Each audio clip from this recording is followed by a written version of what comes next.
Karim. A'udzu billahi minasyaitonir rajim. Wa atidzal qurba haqqahu. Shadaqallahul azim. Hadirin hadirat para perindu surga Allah Subhanahu wa taala, jamaah Masjid Baitul Ma'mur di Melbourne serta muslimin muslimah yang dimuliakan Allah Subhanahu wa taala. Tentunya tiada pernah putus kita bersyukur kepada Allah Subhanahu wa taala hingga di hari ini, hari ke-22 di bulan Ramadan, Allah Subhanahu wa taala masih melimpahkan begitu banyaknya kenikmatan kepada kita. Sesaat lagi kita akan memasuki malam ganjil kedua di 10 malam terakhir, di mana Nabi Shallallahu Alaihi Wasallam berpesan, iltamisuha fil ashril awakhir min Ramadan, cari dan buruklah Lailatul Qadar itu di 10 malam terakhir. Fa in ajiza au dha'ufa, apabila kalian tidak sanggup untuk 10 hari full, ya, apabila kalian tidak sanggup, maka kata Nabi SAW, fala yaghlibanna fis sab'il bawaqi, jangan sampai kalian miss, jangan sampai kalian terlewat 7 hari yang terakhir. Ini berarti hari-hari yang sangat-sangat diwanti-wanti oleh Nabi SAW.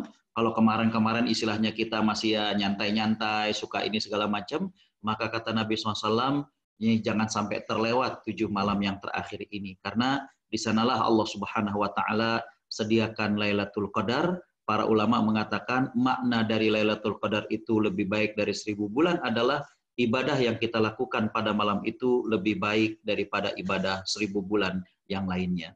Karena itulah saya berwasiat dan juga mengajak agar kita kemudian bisa menguatkan tekad kita seraya berdoa kepada Allah Subhanahu wa taala, semoga diberikan kekuatan, baik kekuatan fisik maupun kekuatan spiritual, agar kemudian kita dapat mencari dan memburu Lailatul Qadar.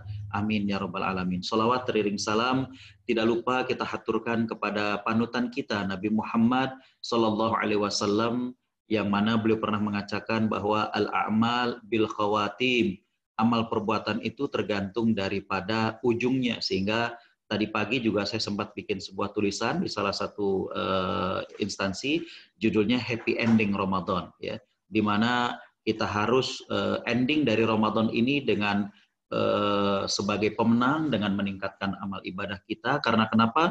Karena kita tidak tahu adakah ini Ramadan terakhir bagi kita ataukah tidak.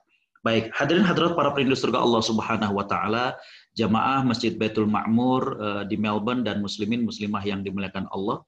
Kita lanjutkan serial tentang akhlak dan adab Islam, di mana pada kesempatan siang waktu Indonesia dan petang waktu di Australia ini adalah kita membahas tentang adab silaturrahim. Ya.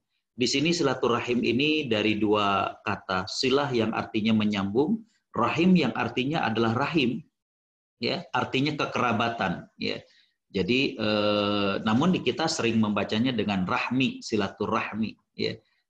Tapi kembali bahwa di sini yang lebih tepat adalah silaturahim, karena rahim ini dari kata-kata rahim seorang wanita, yang artinya adalah kita berasal dari satu keluarga. Silaturahim artinya menyambung tali kekerabatan. Ya.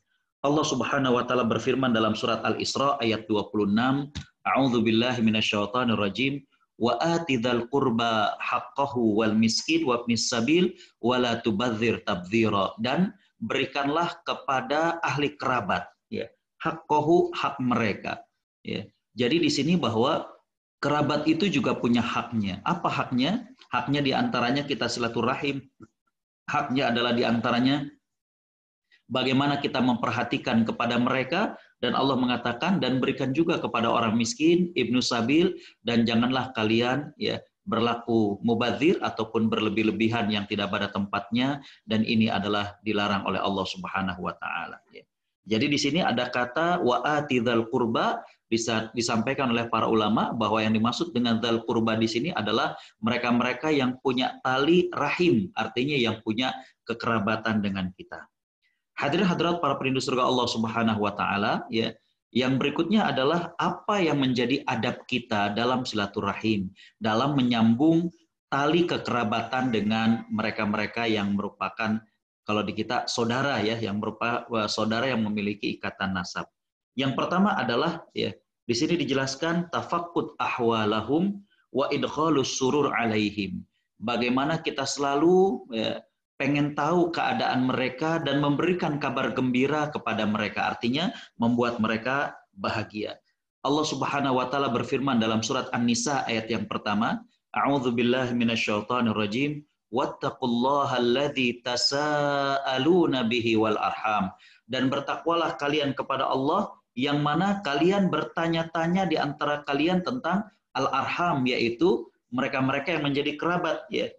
Di sini Nabi Shallallahu Alaihi Wasallam menjelaskan dari hadis yang diriwayatkan oleh sahabat Abu Hurairah, yang diriwayatkan oleh Imam Bukhari dengan Imam Muslim. Nabi SAW bersabda, "Man sarrahu an yubsatalahu fi rizqihi wa an yunsa'alahu fi athari falyasil rahimahu."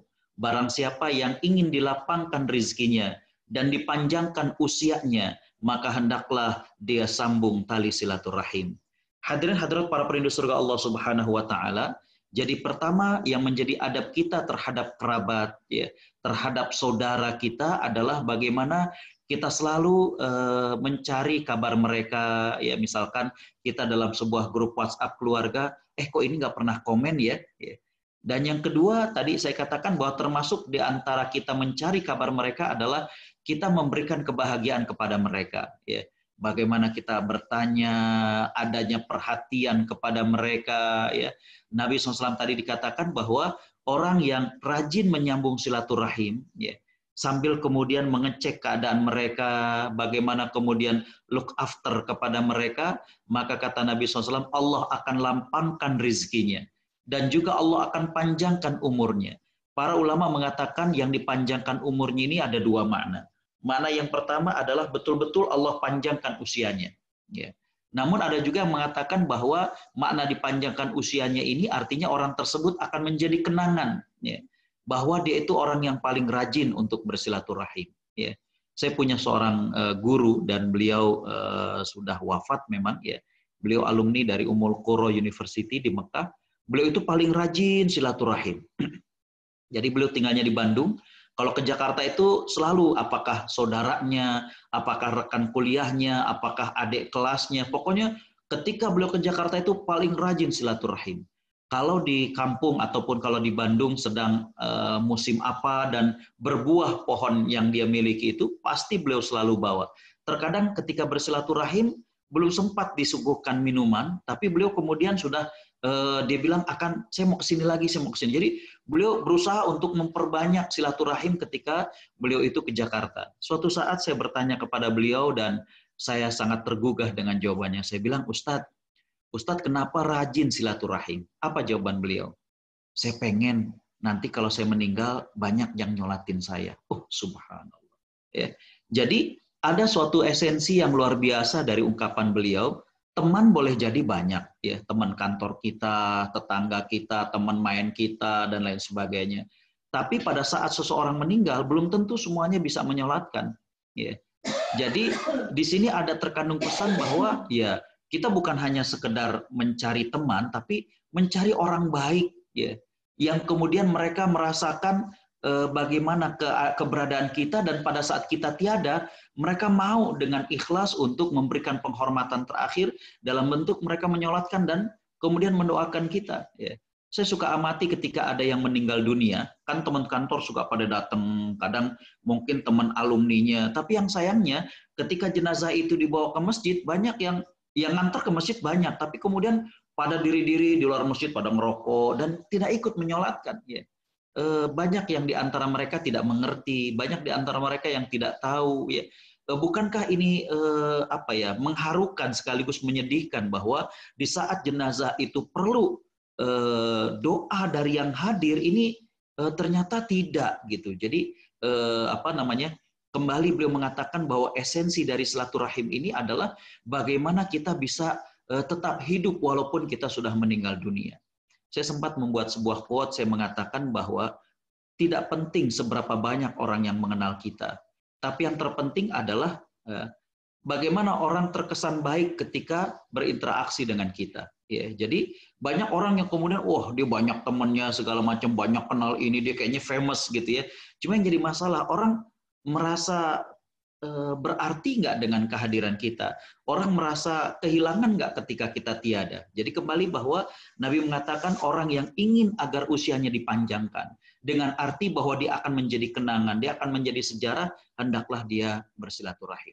Dan kalau kita coba amati bagaimana orang-orang yang bersejarah dalam diri kita, ya, sempat ada sebuah buku yang cukup bagus, bukunya sih tipis ya, tapi di situ judulnya adalah bagaimana menjadi orang-orang yang dikenang, ya, karena tidak semua orang yang kita lalui dalam kehidupan kita itu menjadi kenangan. Coba ketika dari mulai kita kecil, sekolah TK, bagi yang TK, SD, SMP, SMA, sampai kita sekarang ini, sudah banyak orang yang kita jumpai, sudah banyak orang yang kita berinteraksi, tapi tidak semuanya menjadi pribadi yang kita kenal. Ya. Jadi kembali bahwa orang yang silaturahim itulah yang kemudian, oh, kayak tadi misalkan dikata, oh dulu di Melbourne tuh ada dia itu, luar biasa. Itu kan karena dia rajin silaturahim, ya, karena kebaikannya dia. Ya. Jadi apa manfaatnya kalau kemudian kita berada di Melbourne, kita berada di Sydney, berada di kota manapun bagi yang menyimak acara ini, kalau kemudian diri kita itu tidak berarti, kita nggak pernah silaturahim, nggak pernah mau gaul di masjid, nggak pernah mau membantu orang, dan lain sebagainya, maka kembali adab dari silaturahim yang pertama adalah bagaimana kita mencari tahu keadaan saudara kita, dan ya bagaimana kita bisa membahagiakan kepada mereka. Sahabat Abdullah bin Salam radhiyallahu an, ya, beliau menceritakan bahwa Nabi Shallallahu Alaihi Wasallam ketika tiba di Madinah, Nabi SAW pernah berkhutbah, ya, di mana Nabi SAW menyampaikan, ayuhan nas, afshus salam, wa at'imut ta'am, wasilul arham, wa sallu bil laili wan nasu niyam, tadkhulul jannata bisalam. Hadis diriwayatkan oleh Imam Tirmidzi dan dinyatakan sahih. Nabi SAW berkhutbah dengan mengatakan, wahai sekalian manusia, sebarkanlah salam, ya. Jadi ucapkan salam, ya. Berikanlah makanan, ya. Tadi dikatakan bahwa orang tuh pasti senang untuk mendapatkan hadiah, ya. Walaupun mungkin ya kita katakan kalau dihargakan paling hanya, tapi ada hal yang lain ketika kita mendapatkan hadiah dari orang, ya. Tumbuh rasa cinta dan hilang bagaimana kebencian, dengki dan lain sebagainya. Oh, nggak taunya baik ya dia, nggak taunya rajin ya. Nabi kemudian mengatakan yang berikutnya, wasilul arham, dan sambunglah silaturahim, ya. Wasallu billaili wan nasu niyam, salatlah di waktu malam sedangkan manusia sedang tertidur, maka kalian akan masuk surga, ya, dalam keadaan tentram dan nyaman. Jadi kembali bahwa di sini, ya, yang pertama adalah adab kita dalam silaturahim terhadap kerabat itu adalah bagaimana kita mencari tahu kondisi mereka dan kita membahagiakan mereka. Adab yang kedua adalah tajannub qati'atur rahim wal isyighal an wasliha bimata'id dunya. Ya. Jadi adab yang kedua adalah bagaimana kita menghindarkan diri dari memutuskan silaturahim, ya. Dan kita menjauhkan diri dari sibuk dengan dunia, akhirnya kemudian tidak memperhatikan mereka. Allah Subhanahu wa taala berfirman, a'udzubillahi minasyaitonir rajim, fahal asaitum in tawallaitum an tufsidu fil ardi wa tuqatti'u arhamakum ulaika alladzina la'anahumullah fa asammahum wa a'ma absarahum. Surat Muhammad ayat 22 dan ayat 23, ya. Allah Subhanahu wa taala mengecam dalam surat Muhammad ayat 22, ya, fahal asaitum, maka, ya, apakah kalian tidak mengira, kalian tidak memperhatikan apabila kalian berpaling dan berbuat kerusakan dan kalian memutuskan silaturahim. Jadi di sini Allah Subhanahu wa taala mengecam kepada orang-orang yang memutuskan silaturahim, ya. Sangat-sangat disayangkan kalau kemudian sampai putus silaturahim, ya. Di telepon nggak diangkat, di WhatsApp cuma contreng satu, atau di read tapi nggak di komen, ya. Ini subhanallah, ya. Ini kan orang manusia ada batasnya, sehingga kemudian akhirnya, ya, kemudian kalau ada acara keluarga nggak pernah datang, tahu-tahu lihat di status Facebooknya lagi jalan-jalan, ini kan akhirnya kemudian memutus silaturahim, ya. Diriwayatkan dari sahabat Abu Hurairah bahwa Nabi Shallallahu Alaihi Wasallam pernah bersabda, Inna a'mala bani Adam tu'rad kulla khamisi lailatal jum'ah. Ya. Setiap amal anak cucu Adam ini akan dibentangkan, ya, pada setiap hari Kamis malam Jumat. Fala yuqbal amalu qati'ur rahim. Maka nggak diterima amal kebaikan seorang hamba ketika dia memutuskan silaturahim. Coba lihat betapa beratnya ancaman orang-orang yang memutus tali silaturahim. Ya. Jadi dengan demikian, hadirin khotal iman rahimakumullah, adab yang kedua adalah kita coba hindarkan, jangan sampai kita memutus silaturahim. Kemarin kita membahas tentang bagaimana adab terhadap tetangga, adab terhadap orang tua. Di antara adabnya adalah bagaimana kita menyambung silaturahim kepada orang yang dulu pernah disambung oleh orang tua kita. Ini yang sering terjadi, apa yang disebut dengan putus ataupun padam obor. Di mana ketika orang tua meninggal, anak-anaknya nggak saling kenal, nggak saling silaturahim. Ya. Apalagi dengan kondisi sekarang, dengan kesibukan, ya. Ketika acara keluarga bentrok dengan acara apa, acara keluarga bentrok dengan dia kumpul dengan teman seangkatan, acara keluarga reuni dan lain sebagainya. Saya termasuk bersyukur kepada ibu kami yang kalau acara kumpul keluarga, kami punya kumpul keluarga besar itu setiap 3 bulan sekali. Beliau selalu mewanti-wanti. Ya, misalkan dia bilang, Gus sebulan lagi nih, Gus 2 minggu lagi. Ya. Kalau sampai hari H kemudian saya bilang, ada acara, lo kan udah dibilangin 3 bulan, sampai dimarahi. Karena kenapa? Ini pertemuan 3 bulan sekali. Ya, kalau kata orang Jakarta, kalau nggak ketemu saat itu, kita ngedatengin, ngider istilahnya, muter ke rumah mereka satu-satu, itu susah kata beliau. Ini kesempatan.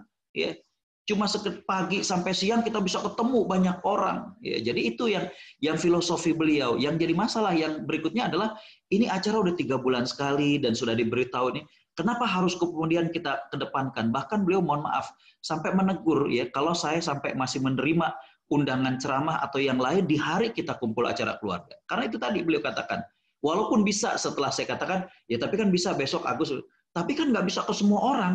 Ya. Dan ketika kumpul itu memang suasana asyik ya, bagaimana kita, oh nih anaknya gimana, oh dia udah lulus nih, oh mau ini.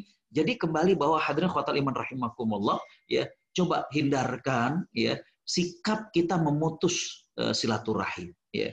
Ketika ada acara-acara besar keluarga, ya upayakan untuk hadir. Ya.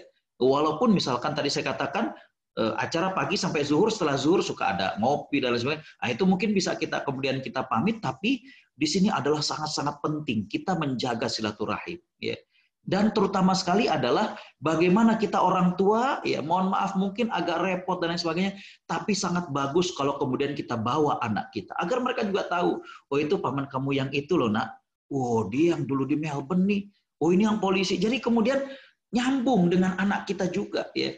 Memang ya ketika anak kita masih kecil ya kadang pada saat kumpul keluarga itu kan ketemu temennya lari sana mungkin ada perasaan waduh nggak enak mungkin maaf kita yang belum punya kendaraan mobil misalkan naik motor repot tapi hadirin khotal iman rahimakumullah niatkan saja karena Allah Subhanahu wa taala nanti Allah akan memberikan jalan kepada kita. Saya masih ingat dulu ketika maaf masih berkendaraan motor itu berempat depan samping ya.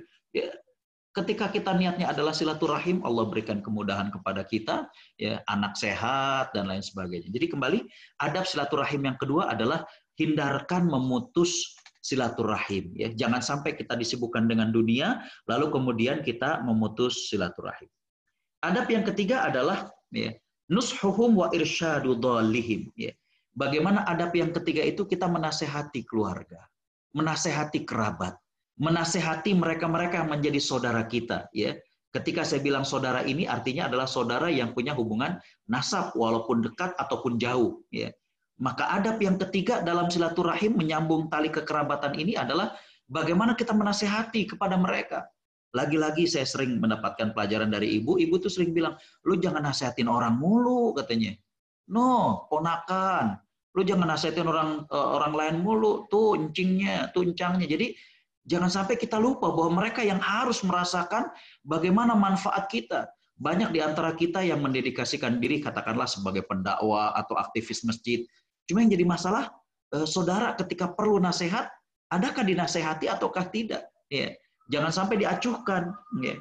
Allah Subhanahu wa taala berfirman dalam surat Asy-Syu'ara ayat 214, A'udzubillahi minasyaitonirrajim wa anzir ashiratakal aqrabin. Dan beri peringatan kepada keluargamu yang dekat.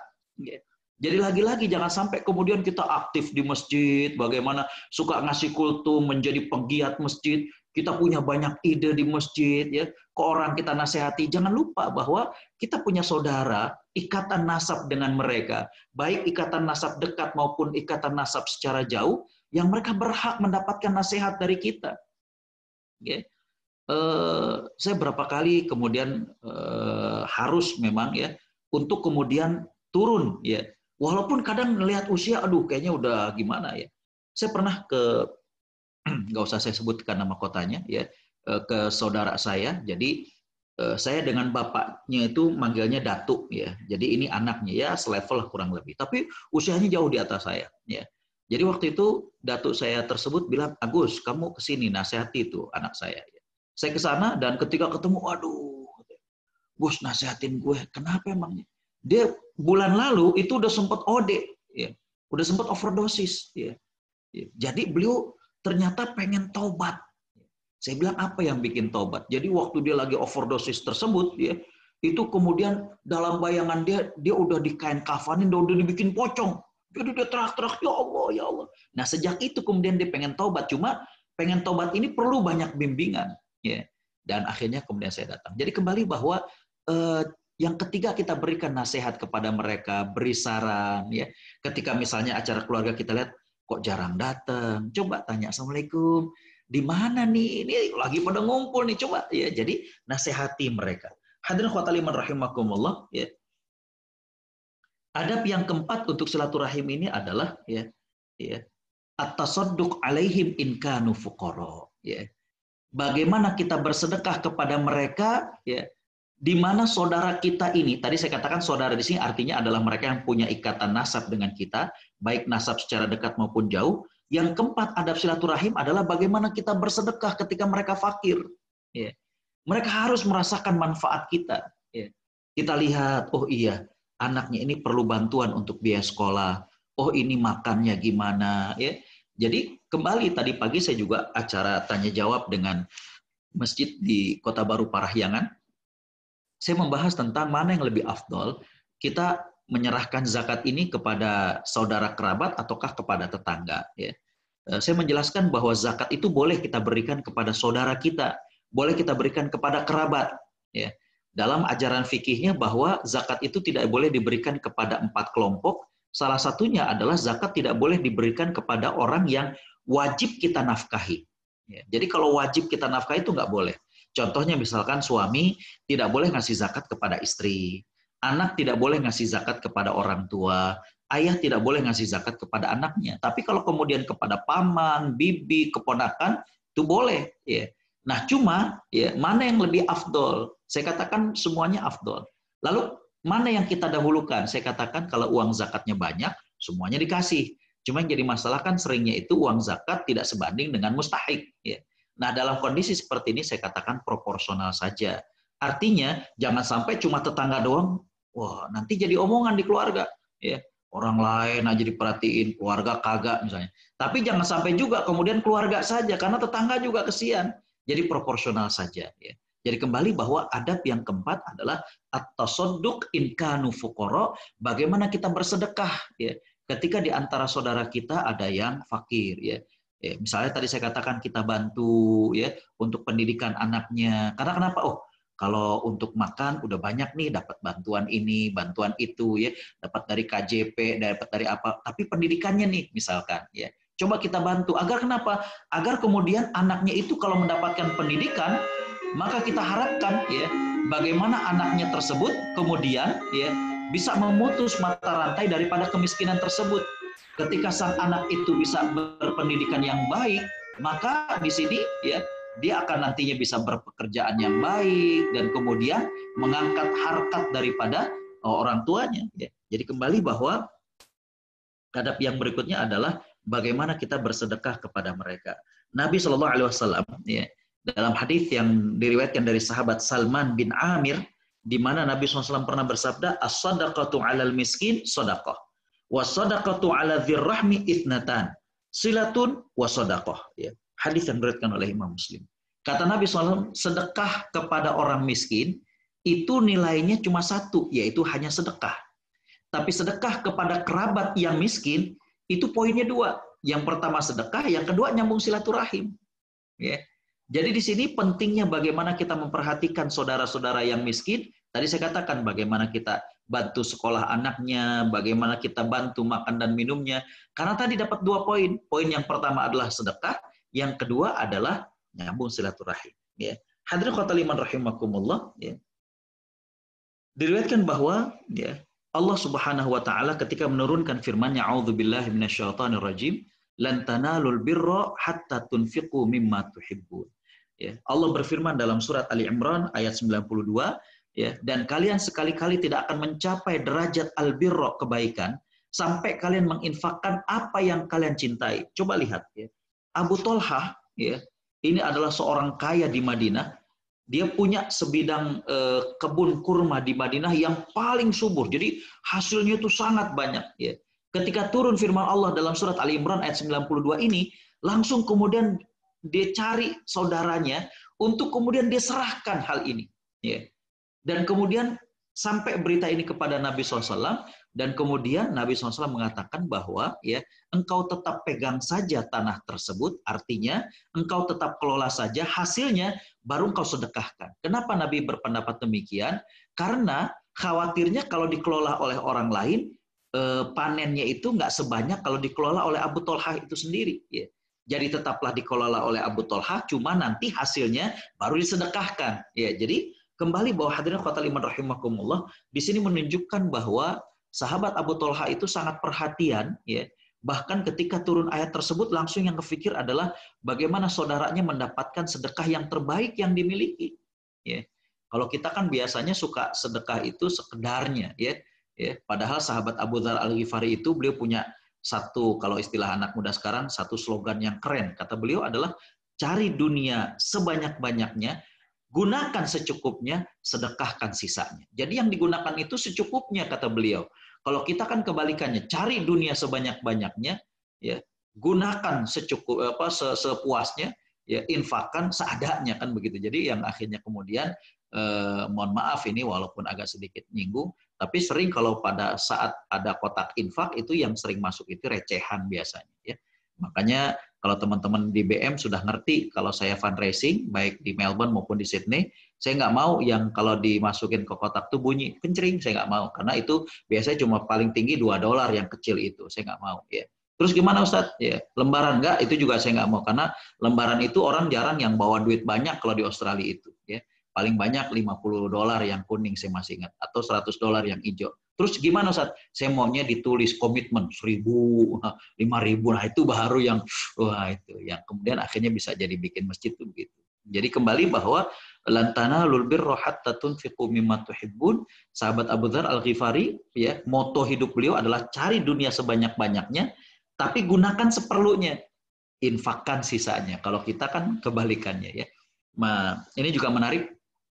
2 minggu lalu saya mengangkat satu tema, ya, tentang belajar dari kesuksesan berdagang para sahabat. Ya. Ini sekedar intermezzo. 2 minggu lalu saya usulkan materi ini, tapi kantor tersebut untuk private bagi anggotanya, dan saya mengatakan bagi pihak lain yang ingin materi ini bisa kita bikin kajian. Jadi kita sering mendengarkan bagaimana kedermawanan para sahabat, bahkan kedermawanan Nabi. Ya. Utsman bin Affan, bagaimana dalam perang Tabuk beliau menginfakkan 300 ekor unta lengkap dengan perlengkapan dan perbekalan. 300 ekor unta. Ya. Nah, kita dengar Abdurrahman bin Auf juga sempat ketika kafilah dagangnya 700 ekor unta, ya, itu oleh beliau kemudian dinafkahkan. Abu Thalhah, ya, tadi bagaimana kebun kurmanya. Nah, kita sering, ya, mendengar bagaimana kisah kedermawanan, bahkan kedermawanan Nabi. Nah, yang jarang kita bahas dalam kajian sirah adalah terus mereka duitnya dari mana? Suksesnya dari mana? Ya. Atau yang kita sering pertanyakan adalah Nabi SAW, setelah beliau menjadi Rasul itu kerjanya apa sih? Dulu cuma kita dengar bahwa beliau sempat dagang, ya.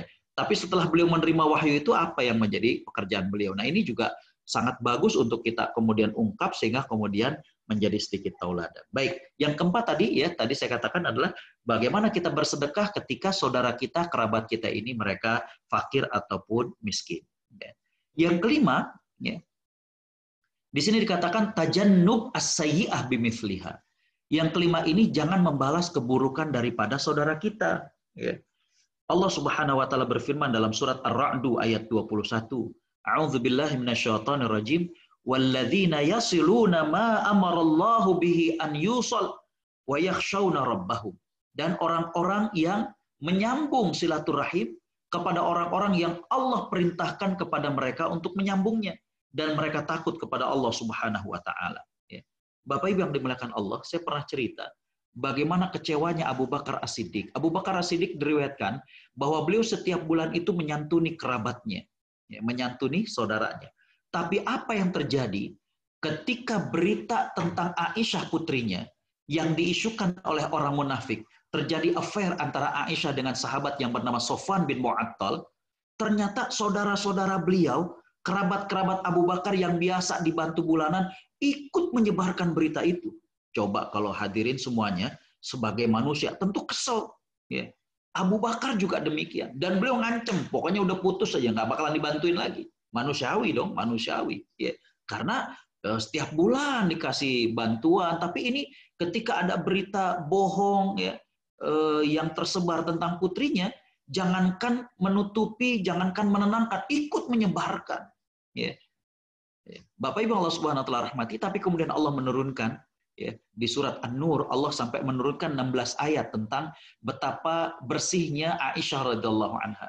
Sucinya Aisyah radhiyallahu anha, dan di situ ada kalimat bahwa Allah Subhanahu wa taala menyindir kepada Abu Bakar, "Ala tuhibbuna an yaghfirallahu lakum?" Tidakkah kamu ingin Allah mengampuni dosamu?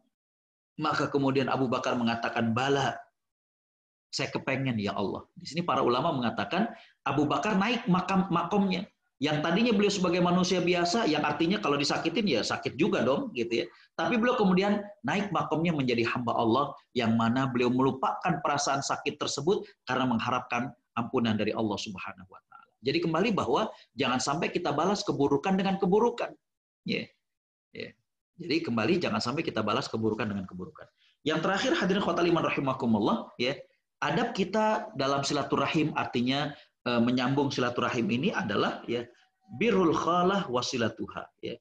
Jadi bagaimana kita memperhatikan orang yang makomnya, kedudukannya itu dekat dengan keluarga kita. Contoh misalkan bibi, contoh misalkan paman, contoh misalkan mertua, ya. Di sini artinya yang terakhir ini adabnya adalah bagaimana kita memperhatikan, ya, kedekatan kerabat. Di sini Nabi SAW pernah bersabda, al-khalah bimanzilatil ya.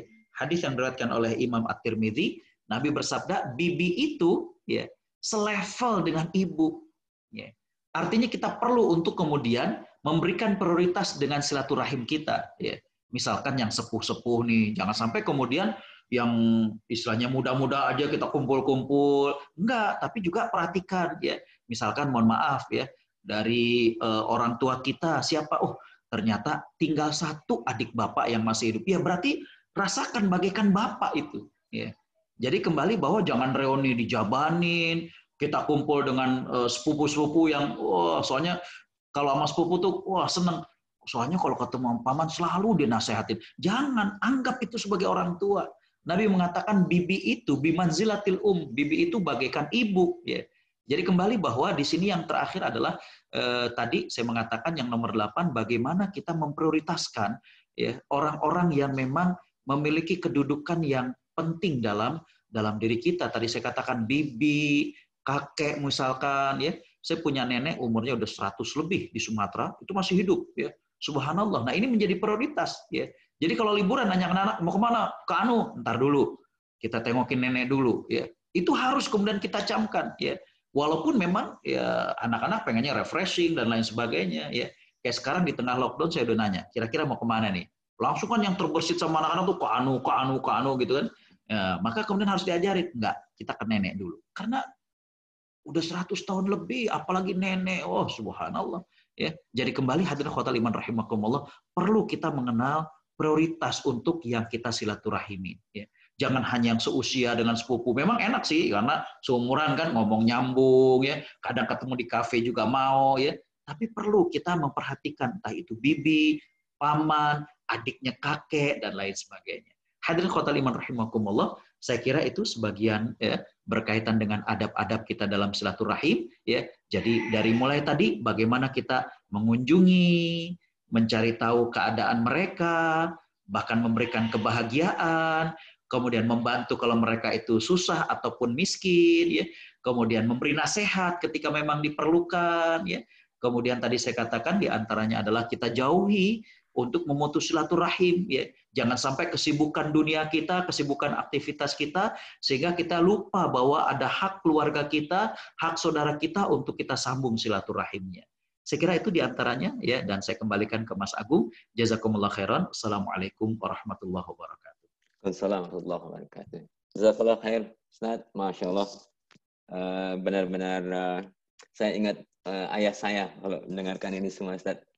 Jadi memang kita harus menanamkan benar-benar untuk hubungan dengan keluarga, karena ya Allah benar Rasulullah sudah membimbing kita seperti itu. Saya ingat waktu Lebaran itu kita sudah ada urut-urutan, pasti itu habis sholat Id makan ketupat di rumah itu udah pasti ke Blok M. Ke sini. Ya. Itu ke Blok M nyari bis tingkat, Ustaz. Jadi itu kita udah pakaian bagus-bagus ala Lebaran. Jadi begitu naik bis tingkat ke Pondok Gede itu udah wujudnya. Betul. Tapi jadi sampai sekarang itu teringat dan menjadi motivasi bahwasanya pengen, ya itu Ustaz tadi bilang, cari dunia sebanyak-banyaknya, gunakan secukupnya. Jadi pengennya itu gimana kita bisa paling nggak bisa punya mobil lah gitu. Biar nggak capek naik bis tingkat, Masya Allah. Dan kadang dulu ketika kita kecil ngerasain sampai sore, kadang sampai malam udah ini, tapi masih ada 2 lagi yang belum gitu ya. Tapi mereka mengajarkan silaturahim. Kita ya, karena maaf saya juga kecil mengalami misalnya udah kenyang, kagak nih, kita bukan cari makanan, silaturahimnya gitu, itu yang diajarin gitu. Kalau kenyang di rumah udah bisa, tapi silaturahimnya. Mudah-mudahan lah kami yang di Melbourne ini memang ada istilahnya apa ya, bukan kendala tapi salah satu perjuangan yang harus kita dengan teman-teman di sini upayakan, walaupun kita jauh, bagaimana kita mendidik anak-anak kami di sini itu tetap dengan culture Muslim dan culture Indonesia. Insyaallah, mohon doanya, Ustaz. Insyaallah. Mungkin waktunya ini sangat mepet, barangkali teman-teman juga barangkali persiapan, dan insya Allah baik. Mungkin hari Jumat terbaik, waktu terbaik di jam-jam terakhir, dan apalagi ini bulan Ramadan ini mungkin paling waktu yang mustajab, insya Allah. Mohon bimbingan doanya. Bismillahirrahmanirrahim. Alhamdulillahirabbil alamin. Hamdan syakirin, hamdan na'imin, hamdan yuwafi ni'amahu wa yukafi'u mazidah.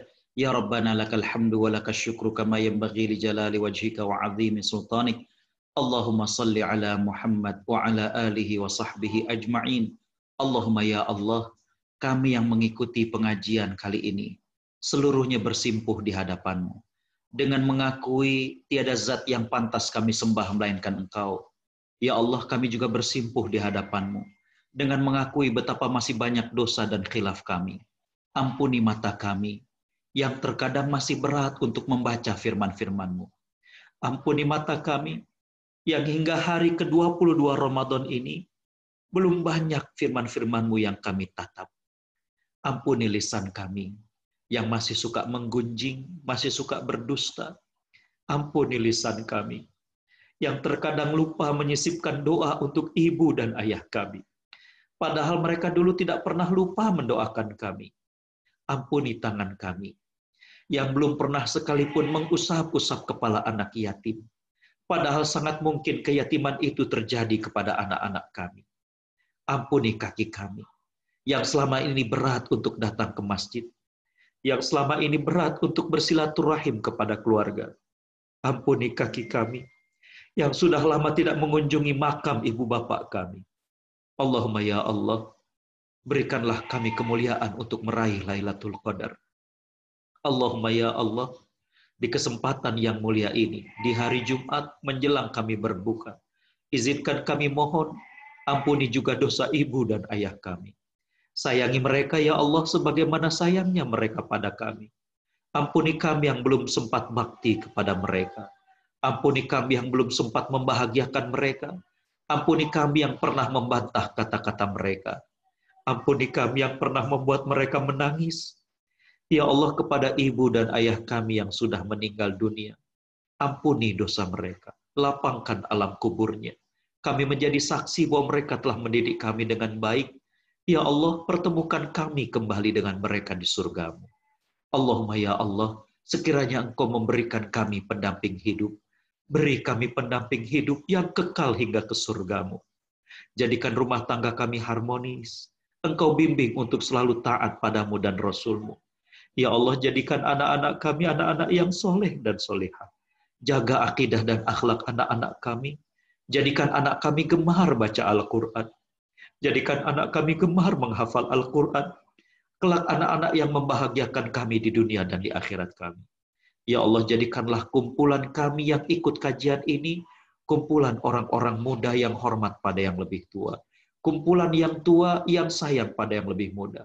Jadikanlah kami orang-orang yang rajin bersilaturahim di antara kami. Allahumma ya Allah, angkatlah segala wabah ini ya Allah. Akhiri segala wabah ini ya Allah. Rabbana atina fid dunya hasanah wa fil akhirati hasanah wa qina adzabannar. Allahumma laka sumna wa bika amanna wa ala rizqika aftarna birahmatika ya arhamar rahimin. Dhahabadh dhama'u wabtallatil uruqu wa thabatil ajru insyaallah. Rabbana taqabbal minna innaka antas samiul alim wa tub alaina innaka antat tawwabur rahim wa bi fadli subhanaka rabbina rabbil izzati amma yasifun wa salamun alal mursalin walhamdulillahi rabbil alamin. Alhamdulillah rabbil alamin. Jazakallahu khairan Ustaz, jazakallahu khairan. Terima kasih banyak Ustaz, semuanya ilmunya, waktunya, doanya, mudah-mudahan Ustaz selalu dalam keadaan yang sehat walafiat. Amin. Dan seluruh keluarga juga sehat walafiat di Bogor ya Ustaz ya, insyaallah. Ya. Insyaallah, mudah-mudahan kita bisa bertemu dan ingin sekali peluk hangat Ustaz. Amin, amin, insyaallah, insyaallah. Nanti mudah-mudahan bisa ketemu. Kang Haji, ada yang disampaikan? Ya, jadi mungkin Mas Agung udah cerita tentang Mufti yang putranya di mana? Di Jonggol ya? Di Jonggol di mana, Mas? Di Parung, di Parung. Di Parung. Jadi Mas Agung ini punya putra umur 9 tahun, 10 tahunan, Pak Ustaz Agus, dikirim ke Indonesia supaya jadi tahfiz di sana nanti. Oh, Masya Allah. Di mana? Mereka berpisah nih, Masya Allah. Kita sama-sama di Darlington. Oh, di Darlington. Oh, iya, insyaallah, insyaallah. Jadi doanya aja Ustadz, doa juga untuk anak-anak kami Ustadz. Baik, insyaallah jadi hafiz-hafiz nanti di Melbourne. Amin. Ya. Itu aja mungkin Mas Agung. Jazakallah khair Ustadz. Ustadz, jumpa besok insyaallah Ustadz. Baik, insyaallah. Ya. Pamit. Ya, assalamualaikum. Assalamualaikum. Waalaikumsalam warahmatullahi wabarakatuh. Terima kasih Mas Eki. Terima kasih Mas Agung.